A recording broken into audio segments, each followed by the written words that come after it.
Bonjour tout le monde, je continue sur ma lancée, la lancée de mes nouvelles vidéos qui ont été conçues pour lever toute ambiguïté. Donc je parle de moi, mais l'idée c'est que vous vous reconnaissiez dans mes propos et que vous interveniez à l'issue des vidéos, que vous fassiez des remarques ou que vous m'interpelliez sur un thème, etc.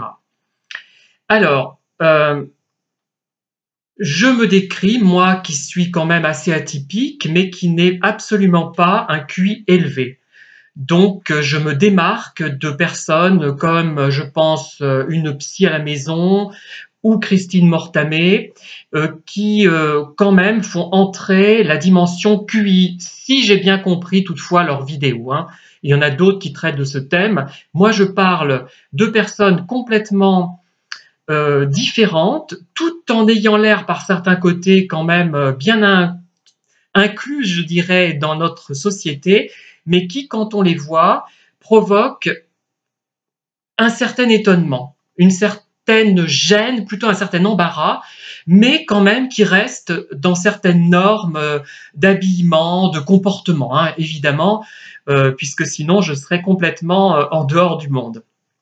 Et là, cette vidéo, elle est un peu, je dirais pas embarrassante, mais un petit peu quand même pour moi, parce que je vais expliquer des choses qui vont non pas justifier, mais expliquer, oui, la raison de toutes ces vidéos que j'ai pu faire, de toutes sortes, hein, que ce soit des vidéos sur les pervers narcissiques, sur les personnes nocives, sur Martine Carole, sur la danse, Antonio Salieri, les musiques chantées par Karen Cheryl, etc., etc. Même les vidéos, je dirais, qui concernent Vichy, qui concernent Iron Man, qui concerneront peut-être d'autres sports dans les années ou les mois qui viennent. Voilà. Alors, déjà, il faut savoir une chose, j'ai toujours eu l'impression d'être de trop, de ne pas être à ma place, de gêner, d'embarrasser. Et mon but a souvent été de passer inaperçu, du moins dans un contexte de rue, pas dans un contexte de vidéo et de livre. Voilà. Alors, en fait, j'ai parfois l'impression, du fait de ma personnalité, du fait de ma présence, de laisser les gens perplexes, les embarrasser et les ennuyer.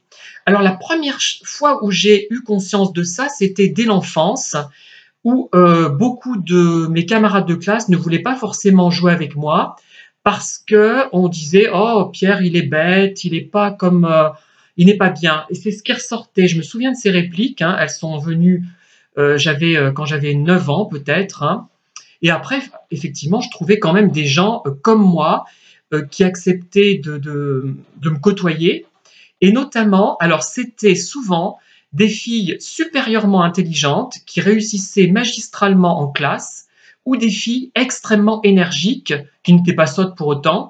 Voilà, c'était des filles, à l'époque on disait garçons manqués, ou des filles très très intelligentes et qui étaient de ce fait peut-être un peu isolées comme moi. Donc voilà, c'était à la limite là pour le coup des profils de haut QI à mon avis, hein. Voilà. Je me souviens d'Isabelle, de Sandrine et d'Agnès notamment, qui étaient très proches de moi à un moment donné, hein. Voilà. Par la suite, je me souviens d'une chose, je faisais une formation BAFA que je n'ai pas terminée, je n'ai pas fait la spécialisation, mais ça ne me motivait pas tellement en fait, hein.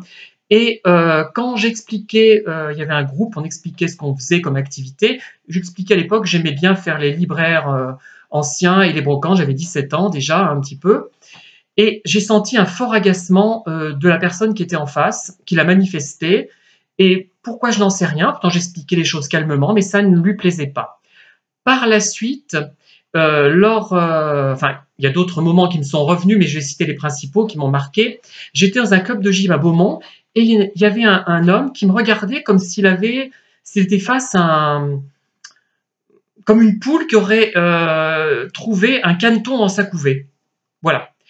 Et effectivement, j'ai toujours une impression d'être gênant, embarrassant, de créer un problème par ma seule présence, mais ça, je n'y peux rien, hein. Et j'ai fait tout pour éviter d'être une gêne.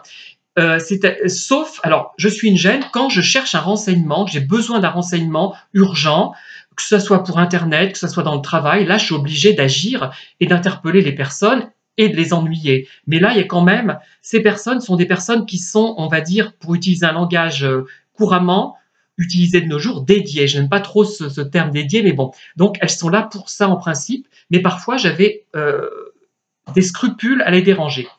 Alors, on pourrait dire que cette sensation de déranger les autres, que j'ai toujours un peu, mais je suis obligé de passer outre parce que je dois avancer dans mon travail, je dois avancer dans ma vie, quoi, tout simplement. Parfois, je suis obligé de poser la question à quelqu'un, un collègue, à quelqu'un qui, un supérieur ou une supérieure hiérarchique, quoi. Enfin, je suis obligé, j'ai pas le choix. Bon, ou de le solliciter une personne que je dois rencontrer parce que je dois annuler un rendez-vous, par exemple. Hein. Mais je le fais quand même. Et on pourrait se dire, mais c'est parce que lui-même ne veut pas être dérangé. Alors, c'est un petit peu vrai, dans une certaine mesure, mais c'est beaucoup plus bas. C'est-à-dire que le fait de ne pas vouloir déranger les autres, c'est à ce niveau-là, et le fait de ne pas vouloir être dérangé, c'est là. Vous voyez? Donc, ce n'est pas quand même symétrique. Il y a un peu de ça. Parce que, notamment quand je me promène et que je réfléchis à un livre, quand j'ai un livre en tête, et que je suis obligé de dire bonjour à quelqu'un qui passe, à un passant, que ce soit dans le sens-ci, j'ai souvent vécu ça, ça me sortait de mon rêve, et j'ai du mal à répondre et ça m'agaçait un peu. Mais globalement, bon, voilà. Ou quand je marche très rapidement, quelqu'un me demande sa route. Bon, ça interrompt ma marche rapide. Mais je suis quand même pas caractériel et je réponds. Et ce sentiment là, j'ai réussi à le juguler, je trouve pas le terme, à le diminuer, à le faire diminuer grâce à mes vidéos. Alors quand je fais une vidéo, par contre, je me dis, la personne, je ne l'embête pas, elle tombe sur ma vidéo, elle trouve ça nul, elle passe à la suivante. Voilà, et c'est pour ça que là, je m'autorise d'être bavard, je m'autorise de traiter des thèmes qui, dans la vie de tous les jours, ennuieraient profondément plein de gens, et je ne veux pas leur imposer ça, même si je le fais quand même parfois. Parfois, je me laisse aller, je le regrette, à parler des choses qui vont ennuyer. Et là, voilà, je peux me le permettre de le faire parce que je me dis, c'est un espace de liberté, je dirais, Internet. Bon, on use quand même quelque chose parce que ça doit coûter cher, comme on appelle ça, l'empreinte carbone, je sais pas, ça coûte un petit peu cher, mais c'est un moindre mal par rapport à l'ennui que je pourrais provoquer en parlant de tout cela à des gens que je côtoierais dans la vie de tous les jours, que je vais prodigieusement ennuyer. Et là, je vais moins les embêter, et c'est pour ça que je m'autorise à faire ça. Et pourquoi je suis à l'aise finalement dans ces vidéos? Parce que j'ai l'impression d'avoir un seul interlocuteur à la fois, tout simplement. Voilà. Donc, alors, ce n'est pas cette conscience d'être profondément différent et de m'intéresser à des choses différentes et surtout de manière différente produit cette gêne que j'ai jusqu'à un certain point. Il y a des phases où je me sens parfois très à l'aise et par moments, avec certaines personnes, j'ai l'impression vraiment de les embarrasser. Donc, oula, le mal revient. Vous voyez, le mal, M-A-L, hein, c'est pas... et voilà. Donc, par contre, là, vous me voyez complètement libre de ce que je peux dire. Et même, parfois, je vais assez loin. Et je ferai d'ailleurs d'autres vidéos. Je ferai une sorte de mea culpa parce que je n'ai pas été très clair à certains moments.